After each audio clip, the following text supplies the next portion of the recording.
A guard is accused of having sexual relations with an inmate at a London prison, and it was caught on tape? Those are the shocking new allegations facing one woman out in the UK. We're going to bring on prison consultant Justin Paperny to talk about it. Welcome to Sidebar, presented by Law and Crime. I'm Jesse Weber. All right, we're going to go over to the UK for this one, and this concerns 30-year-old corrections officer Linda De Sousa Abreu. She has been arrested for allegedly having sex with an inmate at Wandsworth Prison late last month, a prison reportedly plagued by violence, vermin, and overcrowding. We'll get to that, but let's talk a little bit more about that, because what's more is this encounter, or reported encounter, was allegedly captured on cell phone footage, a video that is circulated on social media. Now, we obviously will not show you this tape, but it purportedly shows Abreu dressed in prison garb, engaging in various sex acts with a prisoner in a cell, while another prisoner, presumably this man's cellmate, films this, looks on, he's smoking, making comments such as, "Guys, we've made history, this is what I'm telling you, and this is how we roll in Wandsworth." So the arrest comes after an investigation was launched by the Metropolitan Police after they became aware of this video. Abreu appeared at the Uxbridge Magistrates Court in West London. She is charged with misconduct in public office. We believe this is defined as willfully and without reasonable excuse or justification misconducted herself in a way which amounted to an abuse of the public's trust in the office holder by engaging in a sexual act with a prisoner in a prison cell.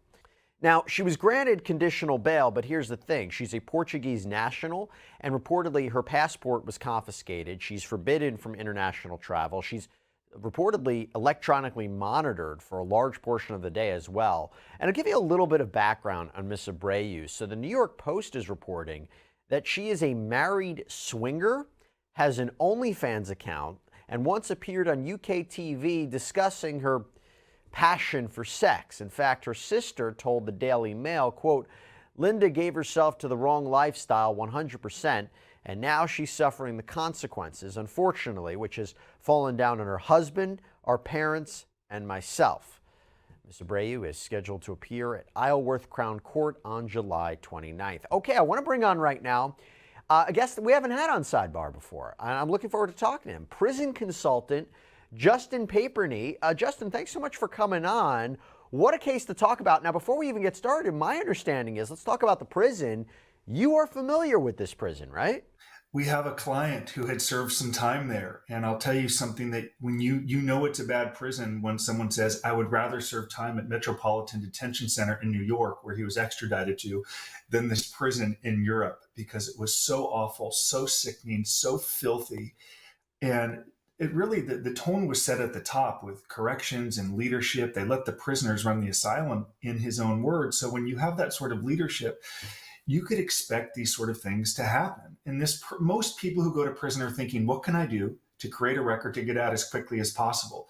In this prison, very little programming, very little correcting, and enables these people, or some of these prisoners, to get away with whatever they like. I will say it is surprising to so many people when they hear this story, though I will tell you, hardly a week goes by without some prison guard or correctional officer getting arrested for something. This might be at the top, a little different, having sex on camera for the world to see. But these things happen, from penitentiaries to minimum security camps where I serve time, and hopefully it brings attention to corrections in ways that we can manage these institutions a little better, with hopes that it helps people transition back to society better and to create safer communities. But people are stunned, not me. Yeah, something you mentioned based on the video, Miss Abreu, it seems to me, knew that she was being filmed. So it wasn't like it was in secret. You had mentioned that as well. Going back to Wandsworth, though, how does a prison like this get to be at this point? I mean, it's a famous prison in London, right? There's been a lot of notable inmates. It gets to this point because of when it was built in the 1850s.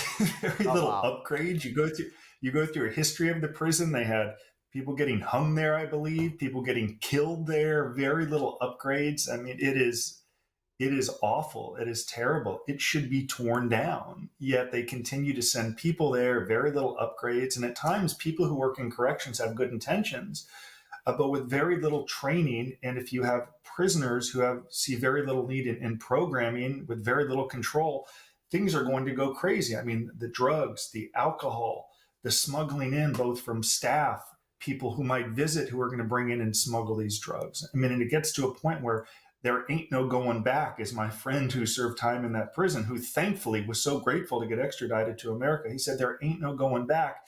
And a lot of staff at the top just give up, might just view it as a paycheck, get through it day to day. And sometimes in corrections, if there's one guard or correctional officer or case manager that really stands out, that really wants to try, sometimes they can be ostracized by their colleagues. Hug-a-thug is something they will use here in America, right? So Yeah. sometimes they just give up and they say, it's a paycheck. I'm going to do the best I can and try to avoid problems. And this is a maximum security prison. I mean, what kind of offenders are we talking about that are housed at Wandsworth? Yeah, violent, drug offenders, all sorts of offenders. The prison, if you were to Google it and look at it, built in 1851, the next step should be tearing it down, not So, rebuilding it and moving those prisoners elsewhere. what a story. I mean, what is going on in the world? And speaking of which, when you think about it, think about how unpredictable the world is. You know what comes out of nowhere? If you get hurt, you're injured. What do you do? That is so scary. But that is why I want to take a minute to call out our great partner and sponsor, Morgan & Morgan. This is a firm you would want in your corner because they are specialists in this area. Morgan & Morgan is America's largest injury law firm, and for a reason. They win a lot. They have secured verdicts and settlements in the multi-millions. They also make the whole process super easy for their clients because everything can be done straight from your smartphone, submitting documents, signing contracts, talking to your legal team. There's also no upfront fee. You only pay them if you win. So if you're injured, you can easily start a claim at forthepeople.com/LC sidebar or by dialing pound law. That's pound 529 on your phone. So you were not shocked by this video coming out, as a lot of us were. Was there something different about this, though? You mentioned, of course, the idea of that she seemingly knew she was being filmed, or Yes. that's the allegation, but this was so blatant. And was it the idea that you weren't shocked this happened in general? Because have you seen That in your it's on film. experience that it's on film? But you're not shocked in the sense that these relations between inmates and corrections officers, this happens everywhere? Sure. So about 20 years ago, my business partner, Michael Santos, wrote this book called Inside Life Behind Bars in America. And he served 26 years in prison. And it profiles his first 8 years in the penitentiary in Atlanta, which was probably the most violent prison at the time. And in that book, he writes about prison guards who might be married to another prison guard and prostituting out their wife, who is another prison guard, for myriad reasons. So certainly these things happen, like I said, from the penitentiary to the high, medium, to the low, to the camp. I served time in a minimum security camp, these cushy country clubs that people call it, where you could walk off at any time. And we knew there was a nurse who was sleeping with several prisoners. The difference here is how blatant it was. She knew that she was on film. She seemed to enjoy it. She knew this other person was smoking and providing a color commentary like we're watching a baseball or soccer game. She seemed to enjoy it and did not consider the consequences, or maybe she did consider the consequences and figured this would blow her into stardom, because if she's got another business or fans, you could argue this could take her to a whole nother level. And I don't know if she gets sentenced to a lengthy federal prison sentence over this. The shame and embarrassment, ruining of her career, just the pain that is accompanied this might be enough. You could actually argue this gets her closer to what she might already want, a career in this space. We've got to embrace that. Well, of course. I mean, we're speculating at this point, and of course we Yes. know that there's been reporting that perhaps she does have a sickness, some sort of, you heard the statements from her family member about what's been going on with her. So we don't really know her precise motivations or what she might be struggling with. I guess I would ask in general, you mentioned there was a myriad of reasons why prison guards would pimp out their wives to the inmates. In general, why do we see prison staff having sexual relations with inmates? I mean, in your best guess of why we see this happening. Well, I can tell you the majority of them are very admirable and go into corrections to want to help people and train and correct. I worked with phenomenal case managers, and I was grateful for their support. But in any industry, there could be anomalies or people that stand out. when I get calls from prison guards who have been arrested, at times they tend to blame the inmate. I was exploited. I was manipulated. I was trying to help them. A little bit of the Stockholm syndrome, where I had a lot of sympathy for them, and I heard their stories, and they had tough backgrounds, and I didn't think they should be imprisoned, and I wanted to help them, and they have no money coming in because their family can't send money. So if I could bring in an iPhone or maybe a little bit of marijuana to ease their pain, or some food and things that make their time on the inside a little better, it's not fair how they've been treated. So any guards that have reached out to us who have been indicted say, I feel as if I was manipulated to some degree. And they're very charismatic and they're good salesmen. And then one said, that's why they're in prison after all. So I encourage them to accept responsibility, to not blame the prisoners for their plight, but to recognize they made really bad choices. So I want to be clear, most in corrections are terrific, they care, but there are those who take advantage and who some enjoy it, right? It can be, any job at times can be monotonous, day in, day out, day in, day out. It can be a little exciting if you're going to get paid a little money on the side and bring in some things, the drugs, the iPhones. It can be a little exciting, shake up the monotony that any human feels in their day-to-day work life. The problem is most correctional officers say, stop, this is my job, I'm not going to do it. Some succumb to that temptation and terrible problems follow. We have, like I said, a guard a week, I believe, in America gets arrested. It's global, and their life changes forever. And many of them end up in federal prison. This woman may end up in prison. Yeah, and it's interesting. It goes back to something that I've explored before with this idea of why serial killers receive love letters. And one of the things that we've explored, and I've spoken to professionals about this, is that there's something about the fact that the inmate is locked up, that you want to have a relationship with somebody, you know where they are, they can't come out. It's a little bit of control. I know you're not a psychologist, but do you think that's a fair assessment? We also see this happening at times? There's no doubt when you're around someone's living there and you're around them in the chow hall or the chaplain or in the unit, it is inevitable. Conversations are going to open up. There's going to be similarities.